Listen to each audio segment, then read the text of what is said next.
Amen. Que le Seigneur vous bénisse. Nous vous saluons dans le nom précieux de notre Seigneur Jésus-Christ. Amen. Prenons nos Bibles. Genèse 15, verset 1 jusqu'à verset 7.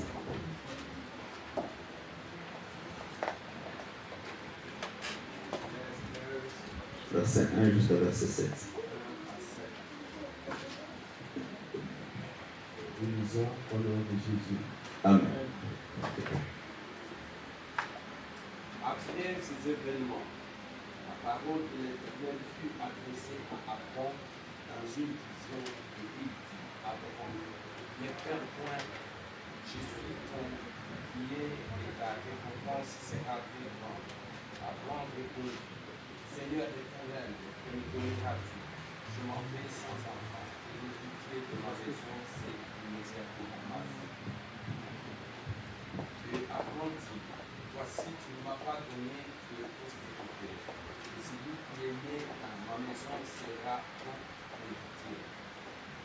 Sera celui qui est né dans ma maison sera mon héritier. Alors, la parole de l'Éternel fut adressée ainsi. Ce n'est pas lui qui sera mon héritier, mais c'est celui qui sortira de tes enfants qui sera ton héritier.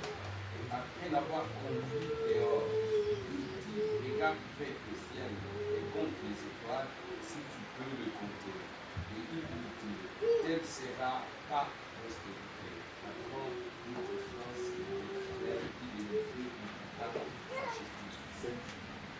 L'Éternel lui dit encore, je suis l'Éternel qui t'ai fait sortir d'Ur en Chaldée pour te donner en possession ce pays.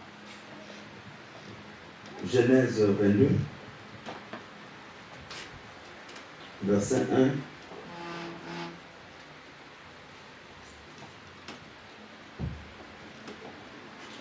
Verset 1 jusqu'à verset 18, c'est long, mais bon, lisons.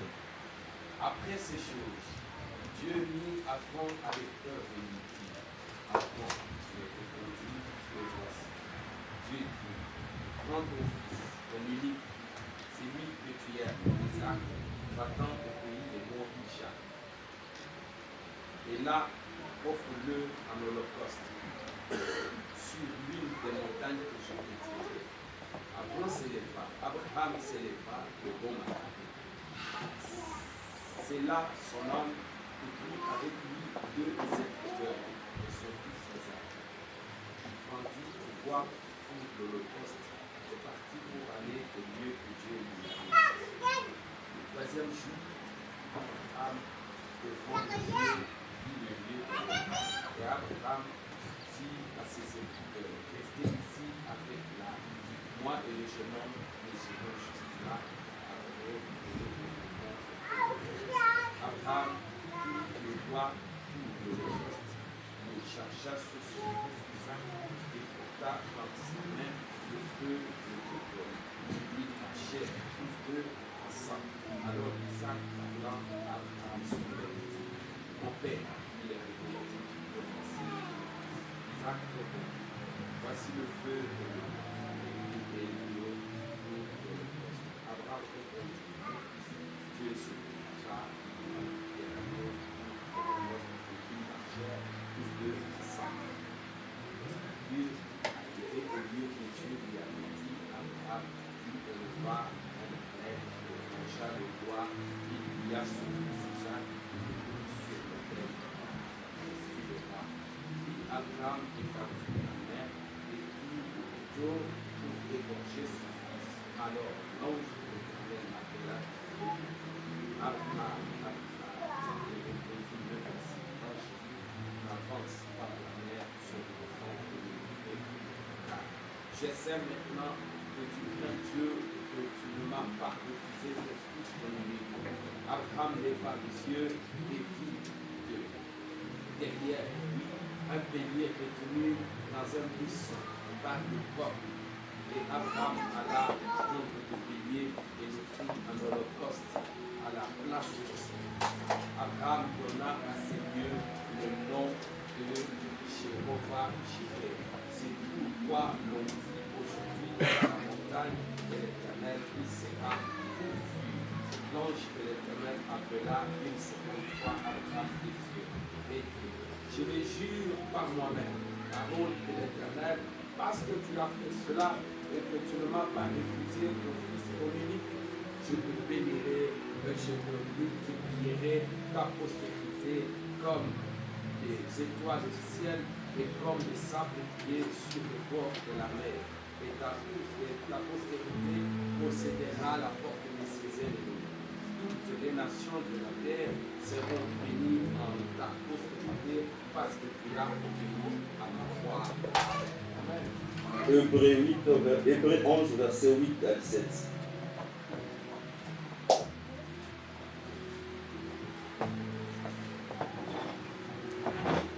Hébreux 11, 8 à 17.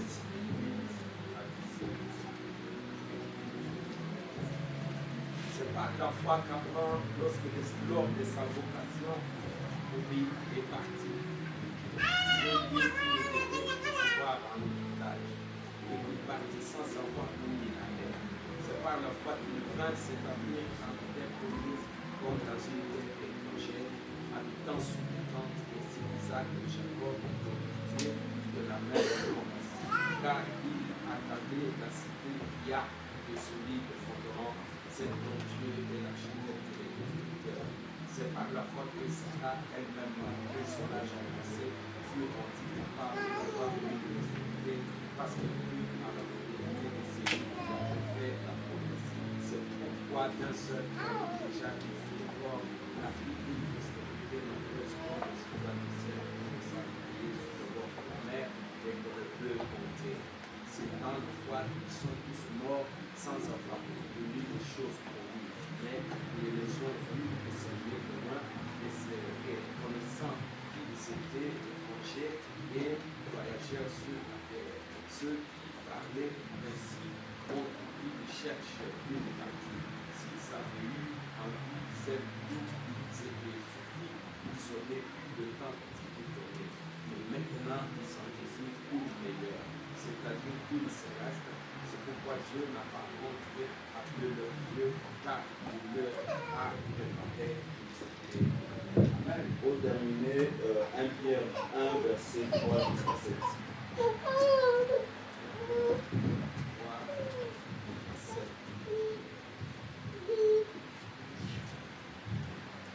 Béni soit Dieu, le Père de notre Seigneur Jésus-Christ, qui selon sa grande miséricorde nous a régénérés pour une espérance vivante par la résurrection de Jésus d'entre les morts, pour trouver l'héritage qui ne s'est plus ni corrompre, ni souillé, ni flétri, lequel vous est réservé dans ces cieux.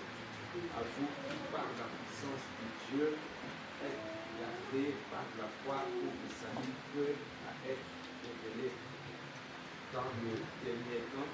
C'est là ce qui fait votre joie, quoique maintenant, puisqu'il le faut, que vous soyez attristés pour un peu de temps par diverses épreuves, afin que le cœur de votre foi, plus précieuse que l'or du sable, qui cependant est éprouvé par le feu, ait pour résultat la louange, la gloire et l'honneur lorsque Jésus-Christ. Amen. Que le Seigneur bénisse sa parole. Amen. Je crois bien nous parlons un peu sur la grande récompense. Nous avons chaque fois, la Bible dit que le royaume des cieux est semblable à un seigneur qui est sorti. Il sema la sémence. Veillez ou pas sur la sémence produit les tiges produisent les fleurs et le fleur produit le fruit. Quand nous regardons l'arbre, on peut trouver que l'arbre est grand. Mais du moins, la vie de cet arbre qui était grand ne se trouvait que dans la petite graine de la sémence. Et dans d'autres termes, la sémence détenait toute la vie de l'arbre. Mais en voyant la sémence comme ça, la sémence était trop petite. Nous voulons dire ceci, nous pouvons tout parler, mais nous voulons seulement dire que la sémence qui détient toutes les promesses de Dieu, c'est la parole de Dieu. C'est-à-dire, dans la parole, nous avons la sanctification, dans la parole, nous avons la bénédiction, la paix, la prospérité, la guérison et la délivrance. Mais nous parlons un peu sur la grande récompense. La Bible dit ceci. Premièrement, j'exhorte par rapport à la foi, il faut premièrement celui qui s'approche de Dieu croire premièrement que Dieu existe et il est le rémunérateur de tous ceux qui le cherchent. C'est-à-dire, quand tu viens en Seigneur pour prier, premièrement, quand tu quittes ta maison, même pas quand tu quittes ta maison, mais quand tu pries, tu cherches Dieu, il faut premièrement commencer à croire que Dieu existe. Et le Dieu que nous sommes en train de prêcher est plus grand que ton problème. Quand on a déjà premièrement cette foi, c'est à ce moment qu'on peut compléter le reste. Que le Seigneur bénisse. La Bible dit ceci. Abraham était à Charles où il était. Dieu l'appela. Mais la Bible dit ceci. Abraham sortit. Mais Abraham ne savait pas là où il partait. Mais Dieu l'a dit seulement, Abraham sort. Et Abraham est sorti. Nous avons dit aussi ceci. Dieu voulait expliquer tout le mouvement d'Israël au travers d'Abraham. Voilà pourquoi tous ceux qui sont sauvés sont appelés fils d'Abraham. On n'a jamais dit dans la Bible fils de Noé. On n'a jamais dit dans la Bible fils de Moïse. Mais dans la Bible, on dit des fils d'Abraham parce que Dieu voulait résumer tout le mouvement d'Israël au travers de la personne d'Abraham. Et Dieu ne voulait pas seulement résumer tout le mouvement d'Israël, mais Dieu voulait aussi expliquer toutes les dimensions de la foi dans la personne d'Abraham. Que les Seigneur bénisse. Parce que Dieu dit Abraham sort. Et Abraham sortit. Abraham, quand Dieu l'a appelé, Dieu n'a pas donné à Abraham la direction où Abraham devait partir. Dieu seulement dit à Abraham, quitte ton patrie, va dans un pays où je te montrerai. Nous avons dit le dimanche passé, quand nous prêchons, j'aime souvent qu'on rentre un peu dans la réalité de la chose. Imaginons maintenant que Dieu te parle de toi, de quitter peut-être la France. Dieu ne te donne aucune direction et tu quittes seulement ta maison, tu commences à marcher. Ça sera une folie pour ta femme, ça sera une grande folie pour tes enfants et ça sera une grande folie pour toute ta famille. Mais Abraham quitta non seulement lui-même, il prend son père, il prend sa femme, il prend son neveu, il prend aussi ses serviteurs. Pourquoi premièrement? Parce qu'Abraham avait confiance en Dieu. C'est-à-dire, dans la foi, quand quelqu'un croit, il doit premièrement avoir confiance à celui qui l'a cru. Beaucoup dans cet évangile que nous avons cru, ils n'ont plus confiance à Dieu. Ils croient. Mais ils ont une certaine limite qu'ils ont limité Dieu. C'est-à-dire, Dieu ne pouvait pas faire au-delà d'eux. Mais on oublie que l'Écriture dit, ce qui est impossible aux hommes est possible à Dieu. Et dans d'autres termes, rien n'est impossible à Dieu. La Bible dit Abraham eut confiance à Dieu et Abraham quitta.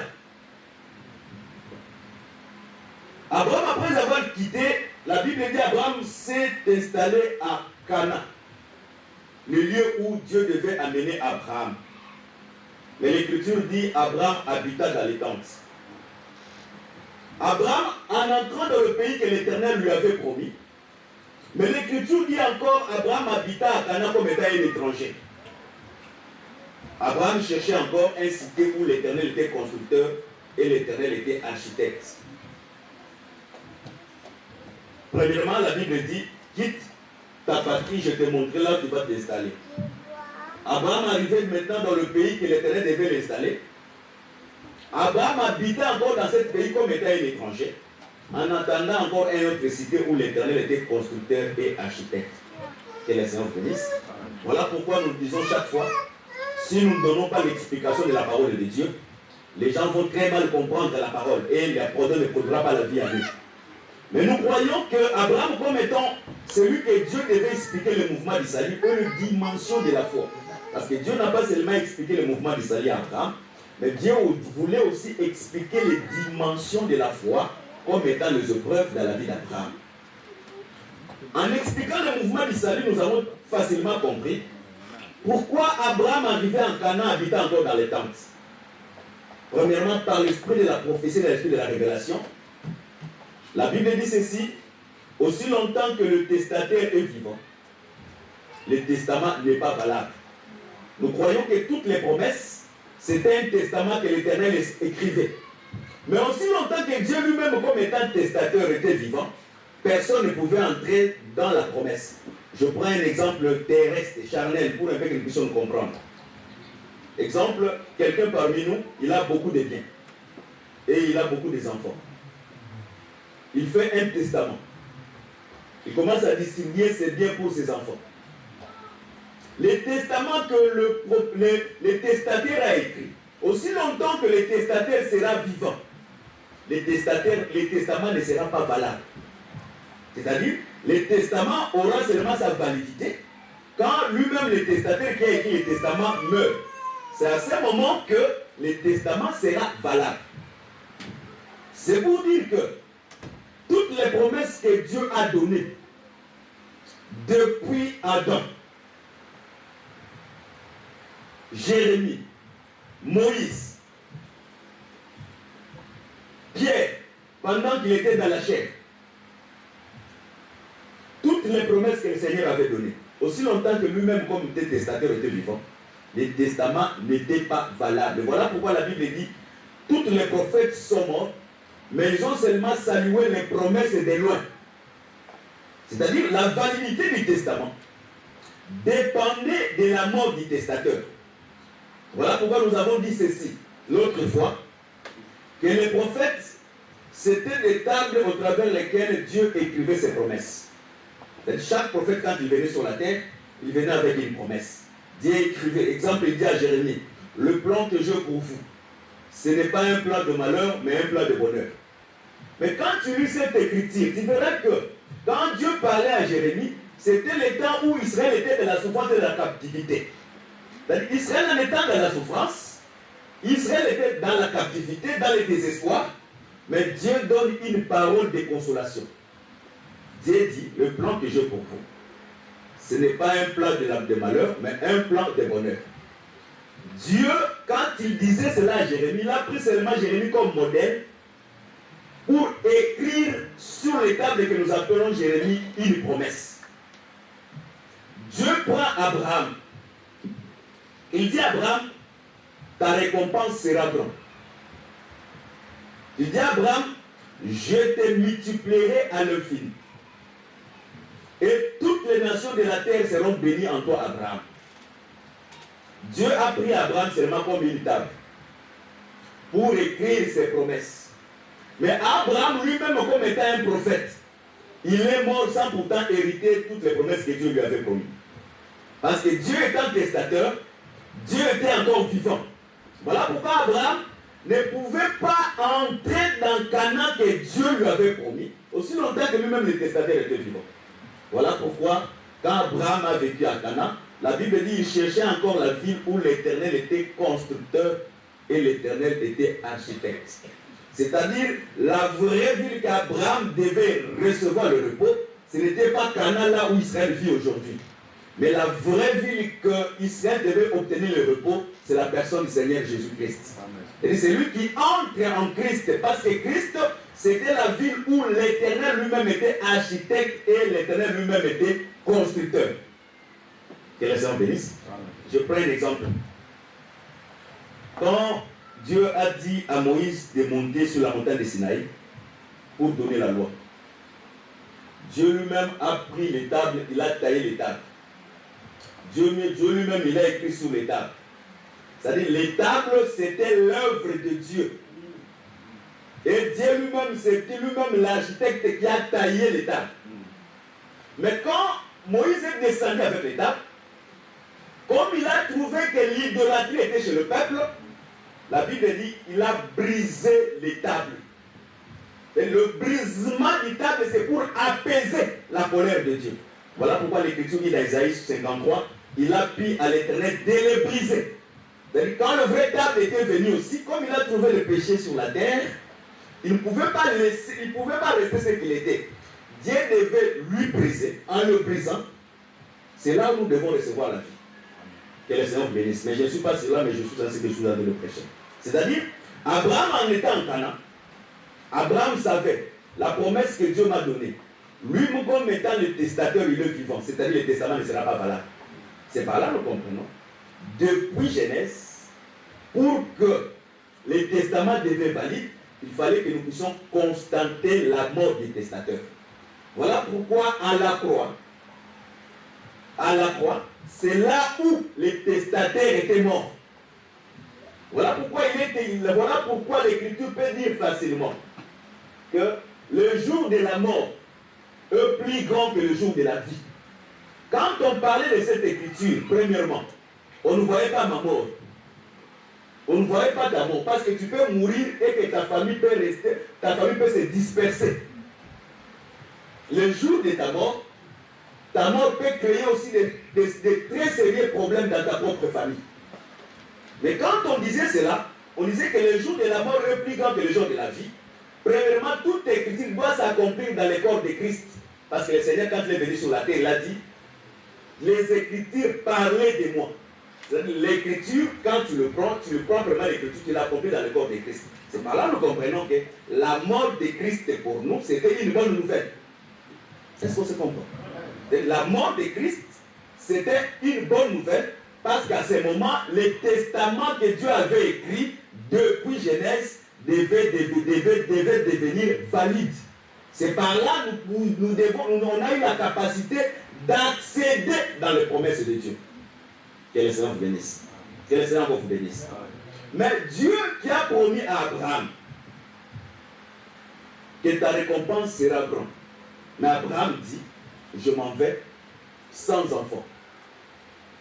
De Eliezer de Damas, qui sera mon héritier. Nous avons expliqué le dimanche, il y a une différence entre Eliezer de Damas et le serviteur le plus ancien. Dans la Bible que nous détenons, quelle écriture qui dit que c'est Eliezer de Damas qui est allé prendre la femme pour Isaac? Il n'y en a pas dans la Bible. Dans la Bible, l'écriture dit les serviteurs les plus anciens. Mais Eliezer de Damas, comme étant l'héritier, bibliquement, c'était un esclave né dans la maison. Parce qu'en Israël, on a l'esclave acheté au prix d'argent et on a l'esclave né dans la maison. C'est-à-dire, je prends comme exemple, moi on m'achète comme étant un esclave. Arrivant dans la maison où je suis dans la servitude, j'ai un enfant. Moi qui étais acheté comme esclave, je n'ai pas le droit de manger la Pâque. Mais l'enfant qui est sorti de moi, qui est né dans la maison, cet enfant, il a le droit de manger la Pâque. Et cet enfant qui est né dans la maison, s'il arrivait que mon maître n'a pas donné une postérité, cet enfant sera un héritier potentiel. Que les gens bénissent. Voilà pourquoi Eliezer de Damas signifie un héritier. Mais Dieu dit, non, ce n'est pas lui qui sera ton héritier. C'est-à-dire, Abraham ne pouvait pas avoir une grande récompense sans pourtant qu'il y ait les héritiers qui pouvaient hériter cette promesse. Voilà pourquoi nous avons dit ceci aussi dans la doctrine. Dans la Bible, premièrement, c'est le père qui amasse pour les enfants. Nous sommes au temps où la conscience de plusieurs par rapport à l'évangile n'a plus la capacité de redresser la vie et le comportement de plusieurs personnes. Pourquoi? Parce qu'ils ont déjà hérité une mauvaise comportement, comme dit l'écriture de Pierre.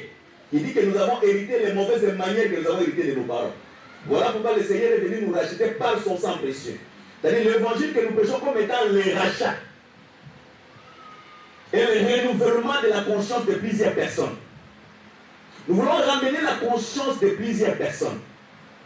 Quand on travaille, on doit aussi savoir que tu as des enfants comme étant les héritiers qui devaient hériter de tout ce que tu... tous les fruits de ton travail. Mais nous sommes au temps où les envies et la convoitise habitent dans la conscience de plusieurs personnes. Quittons un peu la France. Retournons un peu dans la Bible. Est-ce que dans cette Bible que nous détenons, au temps d'Abraham, au temps de David, au temps de Jacob, est-ce qu'il y avait un salaire qu'on donnait aux enfants? Je ne crois pas. Mais ces enfants, à cause du travail fait par leur père, étaient des héritiers. C'est-à-dire, un papa, quand il travaille pendant le temps de son séjour terrestre, il doit penser à une succession. Et dans la succession, avant d'aller dans les choses spirituelles, charnellement, un enfant doit hériter des biens de son papa, ou bien de ses parents. Mais quand les parents ont les envies et la convoitise, au-delà de la richesse qu'ils sont en train de recevoir, c'est là où le péché intervient. Tu ne peux pas vivre au-delà de la capacité que tu reçois mensuellement. Il y a beaucoup parmi nous, il y a d'autres gens, ce n'est pas la foi. C'est une très grande folie. La foi, c'est des choses qu'on espère qu'on ne voit pas. Mais toi, tu as déjà un salaire à la main. Tu devais t'organiser avec ton salaire, mais tu ne t'organises pas avec ton salaire, tu manges tout ton salaire et tu espères encore dans la foi. Non, ça c'est une très grande folie. Ça, ce n'est pas la foi. La foi, c'est quand tu n'as pas de travail, tu pries, tu crois que le Seigneur va me donner un travail. Amen. Et quand Dieu te donne un travail, tu trouves que le salaire n'est pas consistant, tu vas encore prier en fait que Dieu puisse te donner le travail avec un bon salaire. C'est ça la foi. Mais en dehors de la foi, la responsabilité de l'intelligence de gérer ce que tu as, ça c'est maintenant toi tu peux le gérer. Mais si tu es incapable de le gérer, voilà pourquoi nous te prêchons aujourd'hui dans l'église, afin que tu puisses avoir la conscience de mieux gérer aussi. Vous savez, je crois que je parle dans une communauté africaine. Souvent, quand on est refoulé, je prends un refoulement. Ça peut arriver. Parce qu'aujourd'hui, avec la loi qui vient, on peut te retirer la nationalité française. On peut retirer même le carte de séjour et on te fait rentrer chez toi. Et rentre maintenant là-bas chez vous. Sans rien faire, sans rien garder, tu mourras avant. Parce que tu n'as pas travaillé dans le mystère des fourmis. Parce que le fourmi, c'est celui qui amasse dans l'été, mais en sachant que l'hiver, comme étant le mauvais jour, la provision de l'été les servira au temps de la souffrance. Mais si tu n'amasses pas pour conserver, le Dieu sera blasphémé. Voilà pourquoi nombreux parmi nous, à cause de ne pas bien gérer les temps, ils vont encore rentrer dans le monde. Et Dieu sera coupable, mais Dieu ne sera jamais coupable. Amen. Parce que Dieu n'a jamais été coupable. Amen. Dieu, quand il te fait grâce, profite de ce temps. Voilà pourquoi Abraham, dès son vivant, parce que la récompense que le Seigneur lui avait promis était grande, Abraham ne pouvait pas songer à la récompense sans pourtant penser à une postérité qui va hériter cet héritage. J'ai dit le dimanche, et je vais encore laisser sur le point. Je prends la Constitution française. J'ai dû parler ça le dimanche. Quand le parent meurt, laisse une dette. Quand le parent il a fait beaucoup des emprunts, parce que nous on fait beaucoup des emprunts. Il a fait des emprunts, il ne paye pas. Quand tu meurs, tout est bien que tu laisses, la chemise, les souliers, la télévision, tout ce que tu as laissé. Si l'un de tes enfants, pas seulement tes enfants, si même un membre de ta famille accepte d'hériter même ta télévision, sache-le que les dettes que tu as laissées, c'est lui qui va payer. pourquoi j'ai trouvé ici les gens de notre race qui ont fait des emprunts, il est mort, mais toute la famille, même ses propres enfants, évitent d'hériter ce que leurs parents ont laissé pour ne pas s'endetter encore. Je crois que nombreux parmi nous mourront et ils laisseront l'héritage des dettes. Or, soyons quand même honnêtes de nous-mêmes. Comment tu peux mourir et que tes propres enfants n'ont pas même la capacité d'hériter et de garder l'un de tes chemises? Pourquoi? Parce que tu as mal géré le temps. La Bible dit ceci: les sacrificateurs, quand ils entrent dans le service, c'est à 20 ans, ou à 25 ans, ou à 30 ans, parce que ça varie avec le temps, mais à 50 ans, il doit sortir.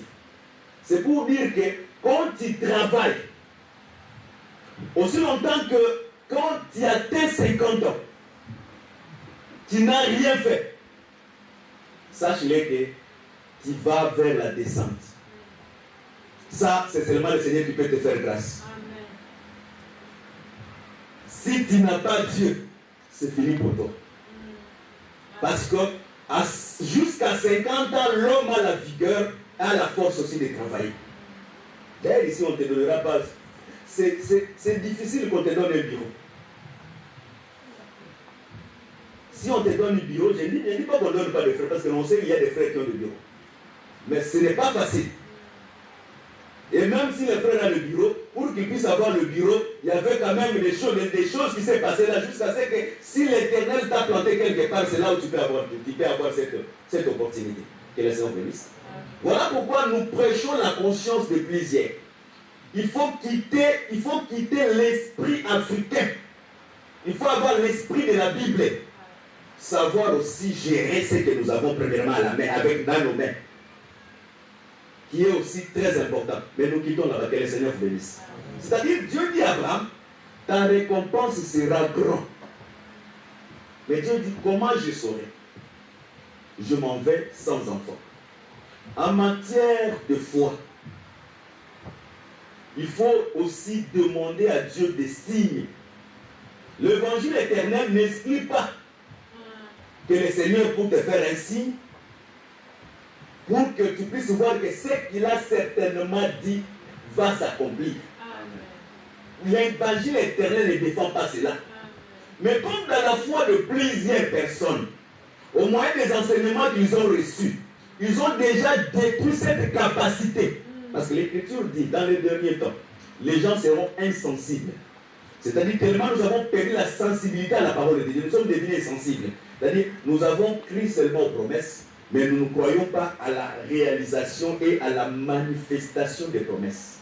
Voilà pourquoi nous avons dit, Dieu a pris les prophètes comme étant l'exemple pour expliquer la marche de la foi.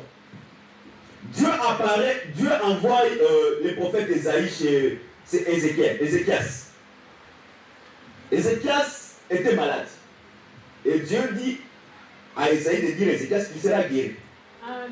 Mais Ézéchias dit maintenant à Ésaïe, quel sera le signe que je saurai que je serai guéri? Amen. Ésaïe dit à Ézéchias, demande un signe. Et Ézéchias demanda un signe très difficile. Il dit à Dieu, je veux que le soleil recule de 10 degrés. Mais nous croyons aux Écritures, depuis qu'on a créé le soleil ne recule pas. Le soleil se lève à l'Orient et le soleil se couche à l'Occident. Mais Ézéchias demanda un signe que le soleil recule. Bien qu'il y ait une pensée de Dieu dans cette écriture, mais nous ne sommes pas là-bas. Ézéchias demanda à Dieu un signe que le soleil puisse reculer. Et le Seigneur exauça Ézéchias.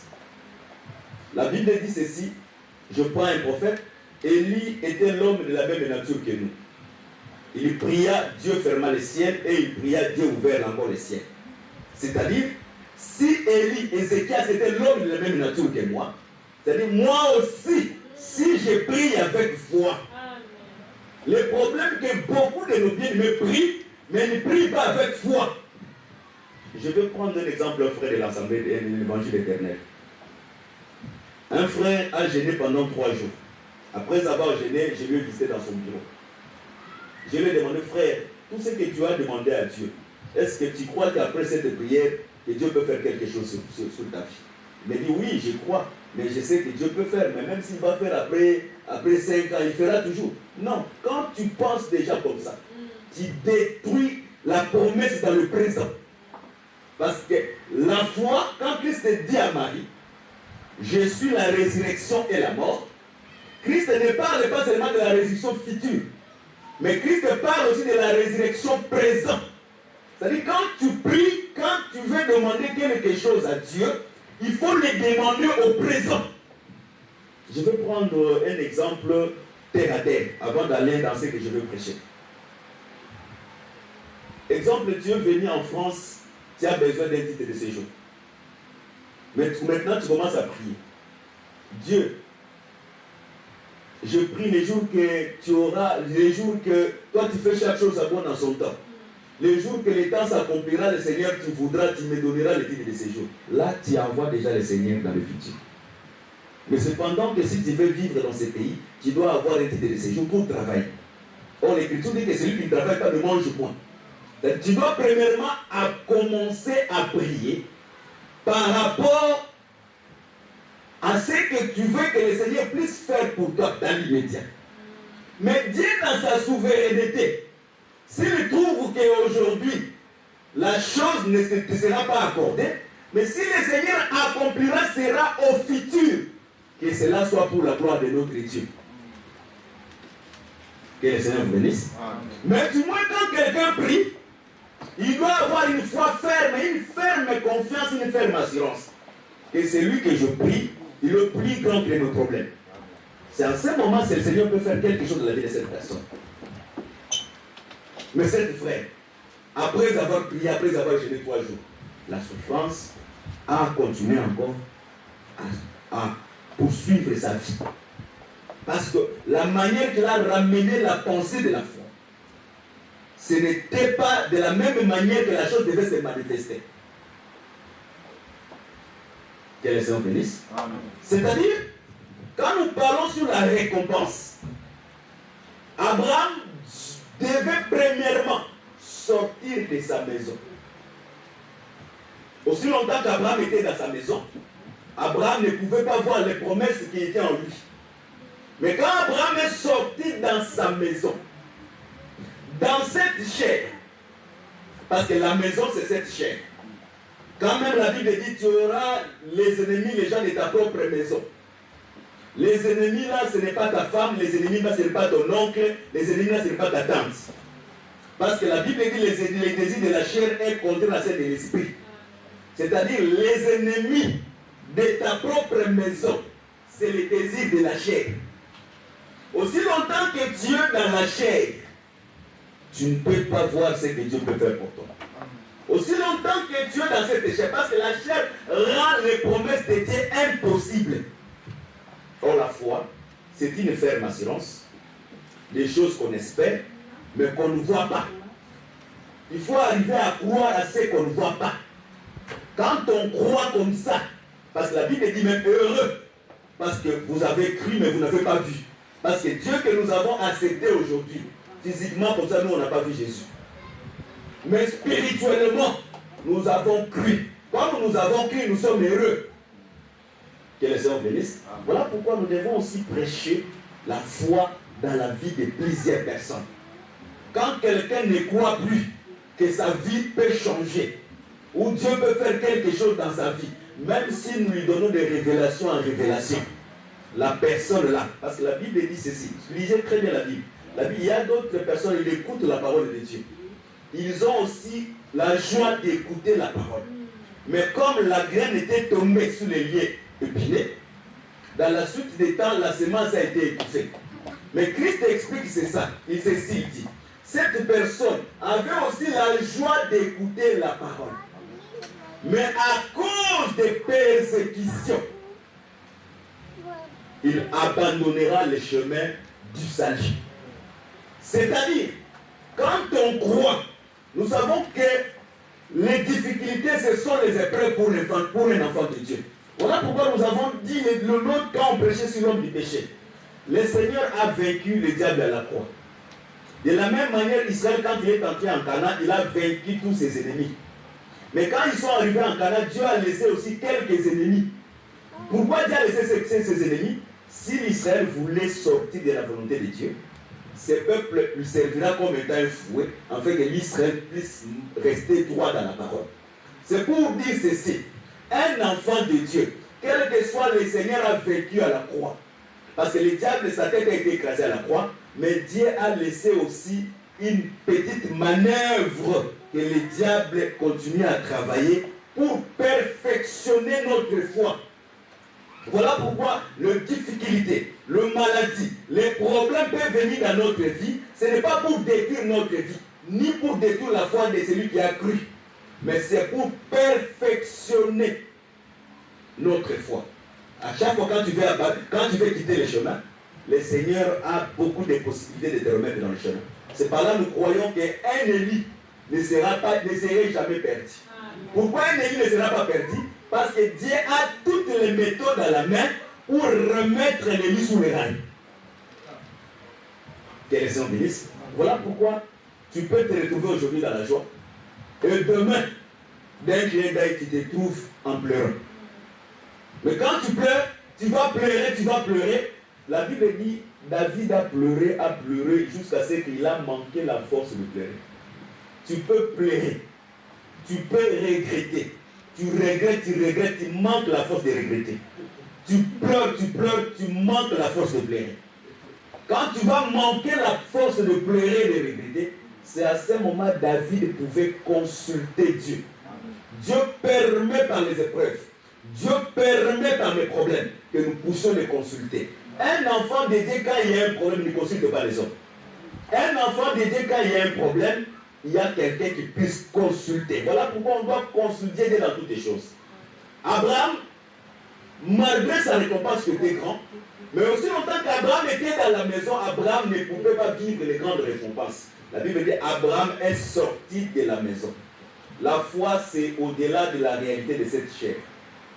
Cette chair, quand tu regardes les réalités, tu ne peux pas espérer avoir quelque chose venant de Dieu. Parce que tu vas te dire, 1, je suis un noir. 2, je suis né d'une famille pauvre. 3, je ne peux pas réussir parce que là où les autres ont travaillé, ils n'ont pas reçu. Mais quand quelqu'un a la foi, il quitte cette chair et il réalise la grandeur de celui qui l'a promis. Il faut très bien lire la Bible et comprendre très bien la Bible. La Bible dit ceci, la parole de Dieu sert à Dieu un sceau. C'est-à-dire quand Dieu parle quelque chose, c'est-à-dire cette parole-là que Dieu a parlé, ces paroles sont irrévocables et inchangeables. C'est-à-dire quand Dieu dit quelque chose, certainement il accomplira la chose. Dieu ne se répand pas dans sa parole. Et Dieu ne se trouve jamais devant sa parole. Dieu se trouve toujours derrière sa parole. Parce que Dieu lui-même, il est la première personne qui est venue sur la terre pour honorer chaque portion de l'Écriture. Que le Seigneur bénisse.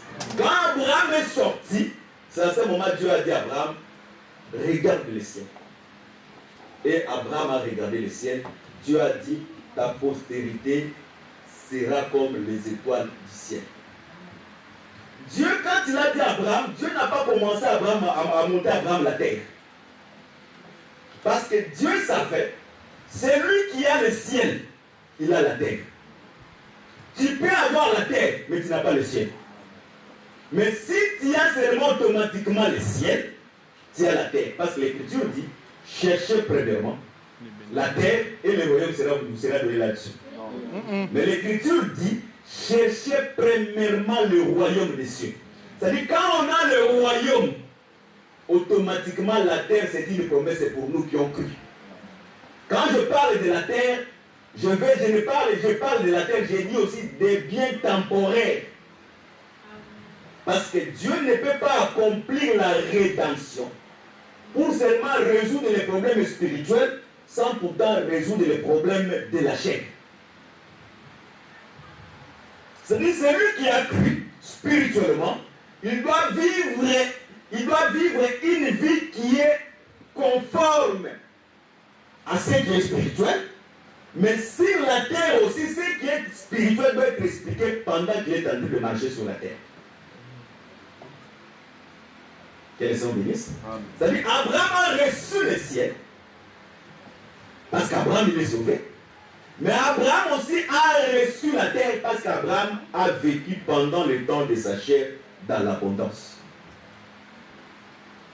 C'est-à-dire la bénédiction céleste qui est spirituelle, physiquement était visible dans la marche d'Abraham. Voilà pourquoi pendant le temps qu'Abraham vivait sur la terre, les gens pouvaient dire, nous reconnaissons que tu es un prince de Dieu au milieu de nous. Mais aujourd'hui, par manque de comprendre ce que nous sommes, en étant seulement dans cette chair, quand on ne quitte pas pour voir Dieu dans les dimensions de la foi, parce que, attention, la Bible dit, mon juste vivra par sa foi. Quand on croit à Dieu, on n'a plus la foi, sache-le que tout ce que tu fais, de même derrière le Seigneur, c'est une abomination. C'est-à-dire, quand on est un enfant de Dieu, il faut, quel que soit le temps, peut être difficile, mais il faut toujours avoir la foi que le Seigneur peut intervenir dans n'importe quel moment de ta vie. Mais quand on ne croit pas cela, on normalise une situation.